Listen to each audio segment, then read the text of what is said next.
Hello friends, welcome back to my channel. അങ്ങനെ സുശീലയുടെ അത്യാഗ്രഹത്തിന് കാനത്ത് തിരിച്ചടിയാണ് സത്യൻ നൽകിയിരിക്കുന്നത്. അങ്ങനെ സത്യൻ ആ ഒരു പന്തലിൽ വെച്ച് തന്നെ പ്രതിഭയാണ് വിവാഹം കഴിക്കുന്നത് കേട്ടോ. രാഹുലാണ് നമ്മുടെ ഇന്ദുവിനെ വിവാഹം കഴിച്ചത്. അതോട് തന്നെ നമ്മുടെ സച്ചി സാറിന്റെ കുടുംബം സുശീല എന്ന രാക്ഷസിയിൽ നിന്ന് എന്നേക്കുമായി മോചനം നേടിയിരിക്കുകയാണ്. ഹിന്ദുവിനെ എങ്ങാനും സത്യൻ വിവാഹം കഴിച്ച് സുശീലയുടെ മരുമോളായിട്ട് ഇന്ദു വന്നു കഴിഞ്ഞാൽ സച്ചി സാറിന്റെ സ്വത്തുക്കൾ മുഴുവൻ സുശീല ഊറ്റിയെടുക്കുന്നുള്ള കാര്യത്തിൽ ഒരു സംശയവും വേണ്ട.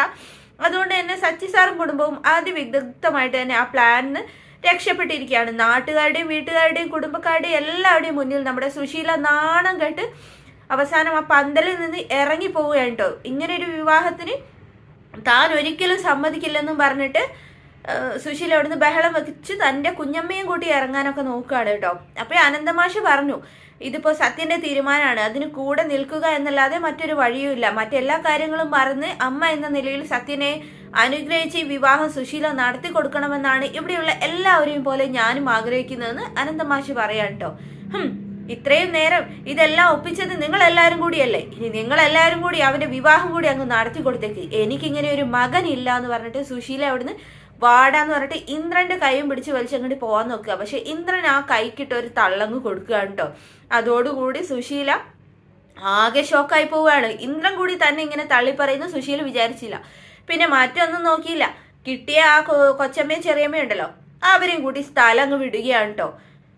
അങ്ങനെ സുശീല വീട്ടിലേക്ക് പുറപ്പെട്ടു, ആകെ കലിമൂത്തിട്ട്. ഇതേ സമയത്ത് നമ്മുടെ സത്യന്റെ വിവാഹം അതിഗംഭീരമായി തന്നെ നടക്കുകയാണ്. അതേപോലെ തന്നെ ഇന്ദുവിന്റെയും എല്ലാ ആൾക്കാരുടെ അനുഗ്രഹ ആശീർവാദത്തോടു കൂടി തന്നെ സത്യൻ പ്രതിഭയുടെ കഴുത്തിൽ താലി ചാർത്തുകയാണ്. അതേപോലെ തന്നെ ആ ഡോക്ടർ പയ്യനാണെങ്കിൽ നമ്മുടെ ഇന്ദുവിന്റെ കഴുത്തിലും താലി ചാർത്തി. അങ്ങനെ വിവാഹമൊക്കെ അതിമംഗളമായി തന്നെ ഗംഭീരമായി തന്നെ നടന്നു. സുശീല അവിടുന്ന് ഇറങ്ങി പോയതിനു ശേഷം സത്യന്റെ തീരുമാനത്തിന് ക്ലാപ്പ് അടിച്ചുകൊണ്ടാണ് ഇന്ദ്രൻ മറുപടി കൊടുത്തത് കേട്ടോ. ഇന്ദ്രൻ ഇങ്ങനെ ഈ ഒരു രീതിയിൽ പ്രതികരിക്കുന്നു സത്യം പോലും വിചാരിച്ചിരുന്നില്ല. അതുകൊണ്ട് തന്നെ എല്ലാവർക്കും സന്തോഷമാവുകയാണ്.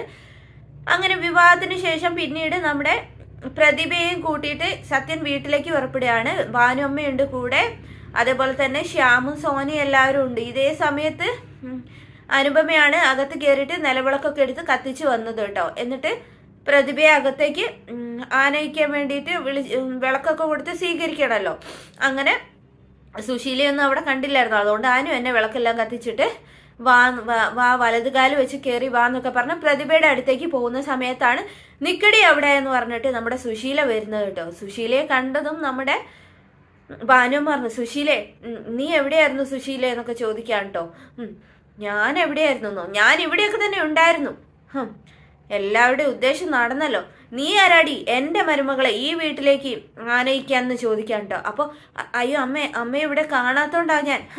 എന്നെ കാണാത്തോണ്ട് എന്റെ സ്ഥാനം കൈയെടുക്കാന്ന് നീ വിചാരിച്ചോ? അതെ, എന്റെ മരണശേഷം മതിയടി എന്ന് പറയാൻ കേട്ടോ. എന്നാ അമ്മ തന്നെ ഈ നിലവിളക്ക് കൊടുത്ത് പ്രതിഭയെ അകത്തേക്ക് കൂട്ടിക്കൊണ്ടുപോകുന്ന പറയാൻ കേട്ടോ. അതിന് നീ പറഞ്ഞായിരുന്നോ എനിക്കിന്ന് ചോദിക്കാം കേട്ടോ. അപ്പം തന്നെ നമ്മുടെ ഭാനുമ്മയൊക്കെ ഇടപെടുന്നുണ്ട്. പക്ഷെ ആര് പറയുന്നു സുശീല കേൾക്കുന്നില്ല കേട്ടോ. സുശീല സോനയോട് പറയാ, എടി ഇവള് കൊണ്ടുവന്ന നിലവിളക്കിലെ തിരി എണ്ണയും മാറ്റി വേറെ എടുത്തോണ്ടി വാടി എന്ന് പറയാം കേട്ടോ. അത് കേട്ട് എല്ലാവരും അമ്പരം നിൽക്കുകയാണ്. ഭാനുമ്മയൊക്കെ ചോദിക്കുകയാണ്, എന്താ സുശീല നീ എന്താ ഈ ചെയ്യുന്നേ? ആരും ഒരക്ഷരം പറയണ്ടെന്ന് പറയാം കേട്ടോ. അങ്ങനെ നമ്മുടെ സുശീല തന്നെ അനുവിന്റെ കയ്യിലുള്ള ആ കത്തിച്ച നിലവിളക്കിലെ തിരിയെല്ലാം കൂടി ഊതി അങ്ങ് കെടുത്തുക കേട്ടോ. എന്നിട്ട് ആ നിലവിളക്ക് പിടിച്ചു വാങ്ങി സോനയുടെ കൈ കൊടുക്കുക കേട്ടോ. സോനയൊക്കെ ഞെട്ടിത്തെറിച്ച് നിൽക്കുകയാണ് സുശീലയുടെ ഈ പ്രാന്ത് കണ്ടിട്ട്. പിന്നെ ചെല്ലടി അകത്ത് പോയിട്ട് വേറെ തിരിയും ഇത് ഇട്ടിട്ട് വാന്ന് പറഞ്ഞു. അങ്ങനെ നമ്മുടെ സോന അകത്ത് പോയിട്ട് വേറെ എണ്ണയൊക്കെ ഒഴിച്ച് തിരിയൊക്കെ കത്തിച്ച് കൊണ്ടുവരികയാണ് കേട്ടോ. അത് കൊടുത്തിട്ട് നമ്മുടെ സുശീല തന്നെ പ്രതിഭയെ കൂട്ടിക്കൊണ്ടുവരാൻ പ്രതിഭയുടെ കയ്യിൽ വിളക്ക് കൊടുക്കുകയാണ്. എന്നിട്ട് സോനയോട് പറയാണ്, ഇവളെ അകത്തേക്ക് കയറ്റി കൊണ്ടുപോന്ന്.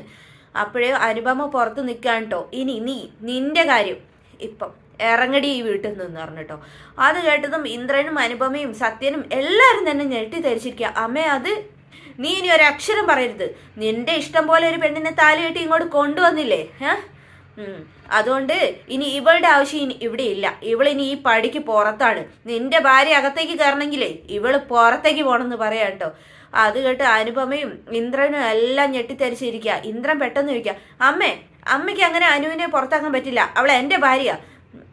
എന്ത് കാരണം? അനു എന്താ ചെയ്തത്? നീ ഒന്നും പറയണ്ട, എനിക്കറിയാം എന്താ കാരണം എന്ന്. ഭാര്യയെ പിരിയാൻ നിനക്ക് പറ്റില്ലെങ്കിലേ നീ ഇറങ്ങിക്കോടാന്ന് ഒരൊറ്റ വാക്കിലങ്ങ് പറയാം കേട്ടോ. അതിൽ ഇന്ദ്രനും ഭാനുമ്മയൊക്കെ ഞെട്ടിത്തെരിച്ചിരിക്കുകയാണ്. എന്താടി നോക്കിയിരിക്കുന്നേ? സോനയെന്ന് വിളിച്ചിട്ട് സോനയോട് പ്രതിമേനെ അകത്തേക്ക് കൊണ്ടുപോകാൻ പറയാം. അങ്ങനെ അവരകത്തേക്ക് കയറുകയാണ് കേട്ടോ. അങ്ങനെ നമ്മുടെ സത്യനാണെങ്കിലോ അല്ല അമ്മ അനുവടുത്തി എന്നൊക്കെ പറയുന്നത്, നീ ഒരു അക്ഷരം വേണ്ടി പോരുത്, നിന്റെ ഇഷ്ടം പോലെ എല്ലാം നടന്നില്ലേ, അകത്തേക്ക് കയറുമെന്ന് പറയണ്ടോ. അങ്ങനെ മറ്റൊരു വഴിയില്ലാതെ സത്യം പ്രതിഭയും കൂട്ടി അകത്തേക്ക് കയറുകയാണ് കേട്ടോ. സോനയും അങ്ങനെ ഭാനുമ്മയൊക്കെ വിളിക്കുക, ചെക്കനെയും പെണ്ണിനെയും മധുരം കൊടുക്കണ്ടേ എന്നൊക്കെ, ബാക്കി ചടങ്ങുകൾ നടത്തണ്ടേ, അകത്തേക്ക് ചെല്ലുമെന്ന് പറയാം. അങ്ങനെ ഇന്ദ്രനും അനുപമയും മാത്രം തനിയെ പുറത്ത് ആവുകയാണ് കേട്ടോ. അനുവിനാകെ വിഷമം വരുന്നുണ്ട്. അപ്പൊ അനുപമ പറഞ്ഞു, ഇന്ദ്രേട്ടാ ഞങ്ങൾ പൊക്കോളാം, ഞങ്ങൾ പഞ്ചരത്നത്തിലേക്ക് പൊക്കോളാം ഇന്ദ്രേട്ടാ, ഇന്ദ്രേട്ട കയറിക്കോന്ന് പറയാം കേട്ടോ.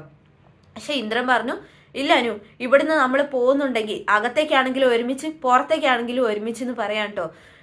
നമ്മളെ ആരും വിളിക്കൊന്നും ഇല്ല ഇന്ദ്രേട്ടാ, അതോർത്ത് നമ്മളിവിടെ നിന്നിട്ട് കാര്യമില്ല എന്ന് പറയാം കേട്ടോ.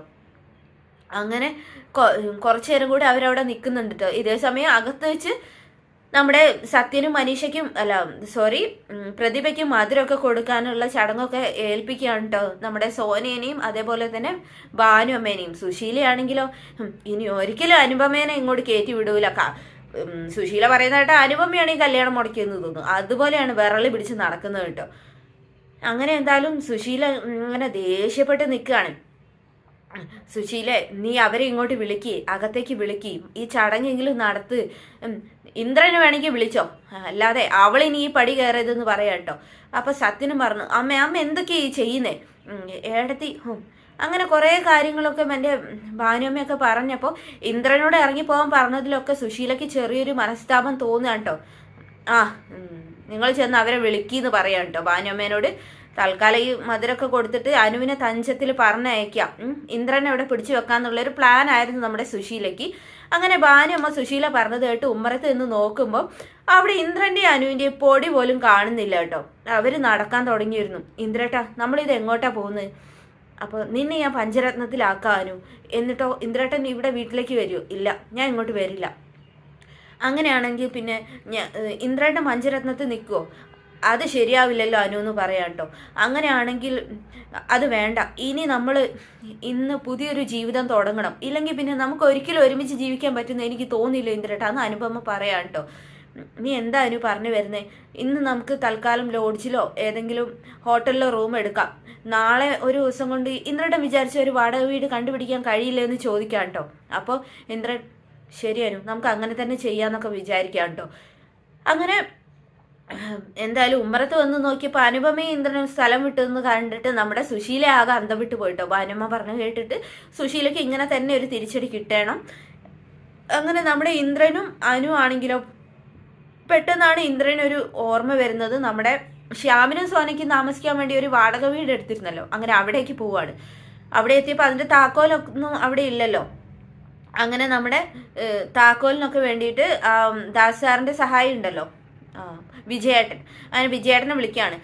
ഞാൻ പെട്ടെന്ന് തന്നെ വരാം ഇന്ദ്ര, ഞാൻ ദാസ് സാറിന്റെ വീട്ടിലാവണമെന്നൊക്കെ പറയാട്ടോ. അങ്ങനെ പുള്ളിക്കാരൻ കീയും കൊണ്ട് വരികയാണ് കേട്ടോ. അങ്ങനെ ഞാൻ പറഞ്ഞില്ലേ ഇന്ദ്രേട്ടൻ വിചാരിച്ച ഇതിനൊരു സൊല്യൂഷൻ ഇന്ന് തന്നെ കണ്ടെത്താൻ പറ്റുന്നു. അങ്ങനെ ഈ വീട്ടിൽ ഇന്ന് തന്നെ താമസം തുടങ്ങാൻ പറ്റുമെന്നൊന്നും അറിയില്ല എന്നൊക്കെ ഇന്ദ്രൻ പറഞ്ഞപ്പോൾ നമുക്ക് അഡ്ജസ്റ്റ് ചെയ്യുക ഇന്ദ്രേട്ടാന്നൊക്കെ അനുപമ പറയാം കേട്ടോ. അങ്ങനെ നമ്മുടെ വിജയേട്ടൻ കീ ആയിട്ട് വരികയാണ്. അപ്പോൾ വിജയൻ പറഞ്ഞു, നിങ്ങൾ ഇന്ന് തന്നെ ഇവിടെ താമസിക്കാൻ പോകണോ? അതേ വിജയേട്ടാന്ന് പറഞ്ഞപ്പോൾ 2 ദിവസം മുന്നേ എല്ലാം അടിച്ചു വാരി തുടച്ചൊക്കെ ഇട്ടതാ, അതുകൊണ്ട് നിങ്ങൾക്ക് ഇപ്പോൾ തന്നെ താമസിച്ചു തുടങ്ങാന്നൊക്കെ പറയാം കേട്ടോ. അങ്ങനെ ഐശ്വര്യമായിട്ട് കയറിക്കോന്നൊക്കെ പറഞ്ഞ് കീ ഒക്കെ കൊടുക്കുകയാണ്. അങ്ങനെ തുറന്ന് ഉള്ളൊക്കെ നോക്കി എല്ലാവർക്കും ഇഷ്ടപ്പെട്ടിട്ടോ. ഇത് ശ്യാമിനും സോനയ്ക്കും വേണ്ടി വാങ്ങിച്ചതാണെങ്കിലും താമസിക്കാൻ യോഗം ചിലപ്പോൾ നിങ്ങൾക്കായിരിക്കുന്നു വിജയേട്ടനും പറയുകയാണെ. ഇന്ന് തന്നെ നിങ്ങൾക്ക് വേണം ഇവിടെ പാല് കാച്ചി താമസിക്കാന്ന് പറഞ്ഞപ്പോൾ അനുപമ ചോദിക്കുകയാണ്, അതെങ്ങനെയാ വിജയേട്ടാ, അതിന് പാലും പുതിയ കലും ഒക്കെ വേണ്ടേ? അതിനാണോ ബുദ്ധിമുട്ട്? നിങ്ങൾ ഇതിന്റെ അകമൊക്കെ ഒന്നും കാണ്, അപ്പോഴേക്കും എല്ലാ അത്യാവശ്യത്തിനുള്ള സാധനങ്ങളായിട്ട് ഞാൻ എത്തിക്കോളാന്ന് പറഞ്ഞ് വിജയം പോവുകയാണ് കേട്ടോ. അയ്യോ, അപ്പം ഇന്ദ്രൻ തടഞ്ഞു നിർത്തുകയാണ്, അല്ല പൈസ വേണ്ടേ? അതൊക്കെ ഞാൻ ഇത് കഴിഞ്ഞിട്ട് എല്ലാം കൂടെ കൂട്ടി പറഞ്ഞോളാന്ന് പറഞ്ഞിട്ട് വിജയം പെട്ടെന്ന് തന്നെ വണ്ടി എടുത്ത് പോവാണ്. അപ്പം തന്നെ ഇന്ദ്രന് വലിയ കുറ്റബോധം തോന്നാണ് കേട്ടോ. നമ്മൾ ആരെയും എന്നും ശത്രുവായി കാണരുതല്ലേ അനു, എപ്പം ആരാ നമ്മളൊക്കെ ഉപകരിക്കുക എന്ന് പറയാൻ പറ്റില്ല എന്നൊക്കെ പറഞ്ഞപ്പോൾ ഇങ്ങനെ ജീവിതത്തിൽ നിന്ന് ഓരോ പാഠം പഠിക്കുന്നത് നല്ലതാണെന്ന് അനുപമയും പറയാണ് കേട്ടോ. അങ്ങനെ വിജയേട്ടൻ പോയി പാലും കലും ഒക്കെ വാങ്ങി വന്നു. അവരവിടെ പാല് കാച്ചിട്ട് എന്താ പറയുക, കിഴക്കോട്ട് തന്നെയാണ് പാല് തിളച്ച് തൂക്കിയത്, നല്ല ലക്ഷണമാണെന്നൊക്കെ പറയാം കേട്ടോ. അങ്ങനെ അവർ പുതിയൊരു ജീവിതം അവിടെ തുടങ്ങുകയാണ്. ഇതേ സമയത്ത് നമ്മുടെ ഹർഷയും അതേപോലെ തന്നെ രവികുമാറും ഉണ്ടല്ലോ. രവികുമാറാണ് ഈ നടന്നതിൻ്റെയൊക്കെ പിറകിലെന്ന് ഹർഷയ്ക്ക് ചെറിയൊരു സംശയം തോന്നുന്നുണ്ട്. രവിയേട്ടൻ എന്താ സുശീല ആൻറ്റിയോട് ഇത്ര ദേഷ്യം എന്നൊക്കെ ഹർഷ ചോദിക്കുന്നുണ്ട് കേട്ടോ. അവരോട് എനിക്ക് അങ്ങനെ വ്യക്തിപരമായിട്ട് ദേഷ്യമൊന്നും ഇല്ല. പിന്നെ അവർ ചെയ്തതിൻ്റെ ശിക്ഷ അവർക്ക് കിട്ടും. അവർക്ക് ഇനി അങ്ങോട്ട് കഷ്ടകാല. നീ വെറുതെ അവരുടെ കൂടെ നിൽക്കാൻ നോക്കണ്ട. ആ കഷ്ടകാലം നമ്മളെയും ബാധിക്കും. അതെന്താ രവിയേട്ട അങ്ങനെ പറയുന്നത്? ഒരാൾക്ക് കഷ്ടകാലം വരുമ്പം കൂടെ നിൽക്കുകയല്ലേ, അല്ലാതെ ഉപേക്ഷിക്കുകയാണോ വേണ്ടത്? സുശീലാൻറ്റി നമുക്ക് എന്തോ ഒരു സഹായം ചെയ്തു തന്നിട്ടുള്ളതാന്ന് ഹർഷ ചോദിക്കാട്ടോ. സുശീലാൻറ്റി നമുക്ക് എന്ത് സഹായം ചെയ്തു തന്നിട്ടുള്ളത്? നമ്മൾ അങ്ങോട്ടല്ലേ പുള്ളിക്കാരിക്ക് സഹായം ചെയ്തു കൊടുത്തിട്ടുള്ളത്. എൻ്റെ അറിവിൽ അവർക്ക് വേണ്ടിയിട്ട് നമ്മൾ ചെയ്തതല്ലാതെ അവർ നമുക്കൊന്നും ചെയ്തു തന്നിട്ടില്ല. അപ്പൊ എന്നെ നോക്കുന്നതോ? അതിനൊരു ഹോം നഴ്സിനെ വെക്കുന്നതിനൊക്കെ കൂടുതൽ പൈസയല്ലേ അവർക്ക് കൊടുത്തോണ്ടിരിക്കുന്നത്. എൻ്റെ അഭിപ്രായത്തിൽ അതൊരു നഷ്ടമാണ്. പിന്നെ നിനക്ക് പേഴ്സണലായിട്ട് എന്തെങ്കിലും സഹായം അവർ ചെയ്തു തരുന്നുണ്ടോ എന്ന് എനിക്കറിയില്ല. എന്തായാലും അത് നിർത്തുന്നതായിരിക്കും എല്ലാവർക്കും നല്ലതെന്ന് പറയാം കേട്ടോ. ഹർഷയ്ക്ക് അപ്പം തന്നെ കാര്യം മനസ്സിലായി. രവികുമാർ പൊട്ടനായി അഭിനയിക്കുകയായിരുന്നു എന്ന്. എന്തായാലും ഇനി അങ്ങോട്ട് ഹർഷയ്ക്കും സുശീലയ്ക്കും തിരിച്ചടികളുടെ നാളുകൾ തന്നെയാണ്. ഇന്ദ്രൻ അനുപമയും കൂട്ടിയിട്ട് എന്താ പറയുക പുതിയൊരു ജീവിതം തുടങ്ങിയെന്ന് അറിയുമ്പം നമ്മുടെ സുശീലയും അതുപോലെ തന്നെ ഹർഷയും തകർന്നടിയുക തന്നെ ചെയ്യും. ഇതേ സമയത്ത് നമ്മുടെ ഭാനുമ്മ വീട്ടിൽ പോകാൻ വേണ്ടിയിട്ട് സുശീലയെ കാണാൻ ചെല്ലുകയാണ് കേട്ടോ. അപ്പൊ സുശീല ഉമ്മറത്തിരുന്ന് വിഷമിക്കുകയാണ്. ഇന്ദ്രൻ പോയത് ഓർത്തിട്ടോ, എന്നാലും അവൻ ഇങ്ങനെ ചെയ്തല്ലോ എന്നോർത്ത് കലിമൂണ്ടിയിരിക്കുന്ന സമയത്താണ് ഭാനുമ്മ എന്ന് യാത്ര പറയാൻ നിൽക്കുന്നത് കേട്ടോ. അങ്ങനെ യാത്ര പറയാൻ നിൽക്കുന്ന സമയത്ത് നീ ആ പ്രതിഭയെ നല്ലോണം നോക്കണം. എടി പണമൊന്നുമല്ലല്ലോ വലിയത്. അവൾ നിന്നെ നല്ലോണം നോക്കും. നിന്നെ സ്വന്തം അമ്മയായിട്ടേ അവൾ കാണൂ. അതൊരു പാവം കുട്ടിയാ. നീ അതിനോട് ദേഷ്യമൊന്നും കാണിക്കരുതെന്നൊക്കെ പറയാം കേട്ടോ. അപ്പം തന്നെയാണ് നമ്മുടെ പ്രതിഭ നിലവിളക്ക് കത്തിച്ച് ഉമ്മറത്ത് അതായത് സന്ധ്യാദീപം തെളിയിക്കുകയാണ് കേട്ടോ. അതുകൊണ്ട് ദേ സുശീലെ നോക്കുന്ന് ഭാനുമ്മ സന്തോഷത്ത് പറഞ്ഞതും സുശീല അന്തം വിട്ടിട്ട് എടീന്നൊരു വിളി അങ്ങ് വിളിക്കാം കേട്ടോ. ആ വെളിയിൽ ഞെട്ടിത്തെരഞ്ഞു നിൽക്കുന്ന പ്രതിഭയാണ് കാണുന്നത്. വീണ്ടും അടുത്ത കിടിലം വീഡിയോയിൽ കാണാം നമ്മുടെ സുശീല പ്രതിഭയോട് പോരുത്തുന്നത്. നമുക്ക് അടുത്ത വീഡിയോയിൽ തൊട്ട് കണ്ടിരിക്കാം. വീണ്ടും അടുത്ത കിടിലം വീഡിയോയിൽ കാണുമ്പോഴേക്കും thanks for watching my channel.